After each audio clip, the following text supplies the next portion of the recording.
Hello, GenderBlenders. We're finally back. I know we're horrible. Can't believe we haven't made videos for 2 weeks. But anyway, we're back for 2 videos this time. We've got our passing video and we've got the next video coming up soon. So, passing tips. How fun. I'll let Jennifer start this one off. So, passing tips from Jennifer. Go ahead. Okay, I thought that we had decided that you were going to be the major talker here, but apparently it's not the case. Passing to, I don't know, I guess the most important thing is to project an air of confidence, I guess. There's little things that you can do with your appearance. For me, you know, just obviously wear makeup and smile a lot. But I think the most important thing to do is just to project a degree of confidence in yourself, because people feel more comfortable when they interact with someone that feels good about themselves. So, and if you're pretty confident about how you look and how you feel, and then that will actually kind of show through your interactions with other people, and they will pretty much take for granted how you're presenting. So if you're presenting as female, they'll kind of take your word for it unless you're being weird or sketchy, and then they'll kind of look at you twice and go, well, what's her deal? Like, why is she weird? Or, you know, what they'll think that something's weird and or wrong, and they'll try and figure it out. But if you're just like, oh, hey, how's it going, and you're pretty confident about who you are, then they'll just take for granted that you are as you're presenting, and they won't even second guess you. I mean, that's what I've noticed as well. Pretty true. For me, I've noticed that if I flirt with a lot of people, that seems to help a little bit. So guys and girls, I'll kind of be a little bit flirty with both, and smile a lot and give a lot of eye contact, and that seems to work. I mean, I don't have as much of a problem now, but when I first started, that was what I would do to kind of, I don't know, show my femininity, I suppose.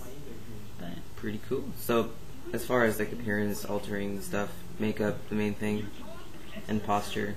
yeah, good posture. That's really important. I mean, obviously men and women sit differently and walk differently and carry themselves differently. So for me, it's like I was always self-conscious about my shoulders. I mean, I don't really have very broad shoulders at all. I mean, for a genetic male, my shoulders are really tiny, probably slightly larger than a genetic female's. But I was always really self-conscious about my shoulders. So what I would do is I was always like kind of put them back a little bit, which in turn actually makes my boobs kind of be out there for everyone to see. So it kind of was like a double result. One is that my shoulders appeared a little bit smaller, but then my chest is out there, and so guys don't really pay attention to your shoulders anyway. They just kind of go right to your boobs, you notice. So if your shoulders are kind of back, then that'll kind of like direct their attention right here, and they won't even notice anything else anyways. I doubt guys even paid any attention to other parts of my body. Whatever. As far as guys go, there's the obvious: binding, clothing. I don't really suggest wearing that form-fitting clothing unless you have the body to do so. I know that sounds bad, but it's very true. Hips are generally a big giveaway for most people. Wouldn't you agree? Yeah, So, definitely. I mean, if you got some pretty hardcore curves, and that's not to sound offensive or anything, but if you do, I don't suggest wearing skinny jeans or very tight pants. Also, the size of your chest, it's something we hate to talk about, but depending on how big or small you are, you want to wear clothes that fit your body and show as little of the chest as possible. Binders, I've got 2 from T Kingdom that I bought online. They work pretty well. I used to wear 2 of them at the same time, but since I've started working out, my chest has kind of gotten a little bit smaller, and I'm able to get away with just 1. But what I was doing before was I would wear a plain white t-shirt, 1 binder that was 1 size too small for me on top of the t-shirt, and then the other binder that was my regular size on top of that, and then another white t-shirt on top of that, and then my regular shirt. But it just got too hot and too uncomfortable, so I gave that up, and I just wear 1 binder now, and then a white t-shirt over it. But cover as much as you can. Posture is another thing, and then the whole STP and packing thing, I don't think that's really a big deal, but I mean the one I wear functions both as a packer and as an STP, so it works for me. I know a lot of people don't like them, but I think they're cool and they work for me. And what else? You could try to make your voice as deep as you can, but I would honestly say if you're not on testosterone and you don't have a naturally deep voice, just avoid talking, because that usually gives it away. Yeah, speaking of voice, that's a good... I was actually thinking about that as you were speaking, too. For girls, what I would do is when you're working on your voice, because obviously the voice is very important, it'll kind of... It's like the swing vote in a sense. So if someone's kind of not sure what you are, or even if they don't even have a question, as soon as you speak, it becomes obvious as to what if you're genetic male or genetic female. So obviously voice is super important. So when I was starting out, what I would do is just call random people. Like if I wanted to order pizza or order food or go through drive-thrus, I would just every opportunity I could to speak, but when they couldn't see me, to see whether I would get manned or not. So that's a really good kind of exercise and to see if your voice is passing. Because how your voice sounds to other people, it doesn't sound the same in your head. I mean, my voice sounds like it's totally deep, and I really don't like my voice, but he tells me that, And That's I mean, fine. yeah, I don't really have a problem with my voice, but another good tip is to, like, if you want to record yourself, like, if you have a landline and a cell phone, what I would do sometimes is call my cell phone on my landline and just start talking randomly and see how my voice sounds. Or I'll even do that from time to time just to do checkups, because you get kind of comfortable with how your voice sounds, and you get to a point where you stop trying and it just comes naturally. So I'll just check up on it every once in a while just to see, like, am I being lazy, or does it really sound fine?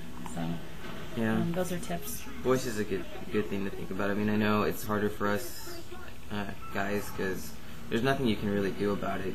It just comes with hormones. So for those of you that are just starting out and not on hormones yet, just be patient. It'll come, And I don't know if you guys noticed, but when you wake up in the morning, your vocal cord's a little bit more relaxed, so it makes your voice slightly deeper.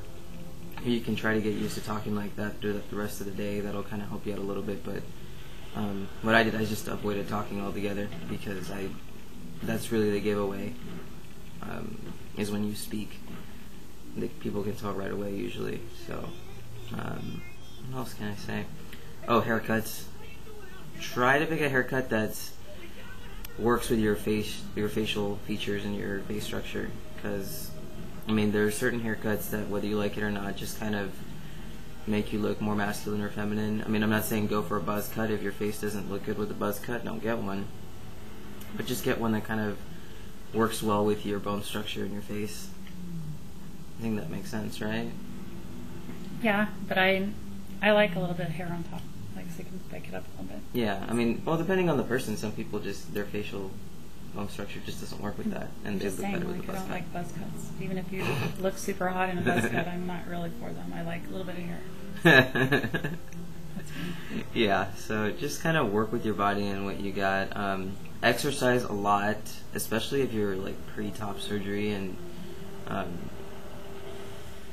just exercise as much as you can, because that'll give you a little bit more muscle mass. And I know a lot of times when we bind, it kind of gives us the appearance of pecs, but if the rest of your body is like skinny as hell, it's not going to be very believable. So exercise as much as possible, lift a lot of weights.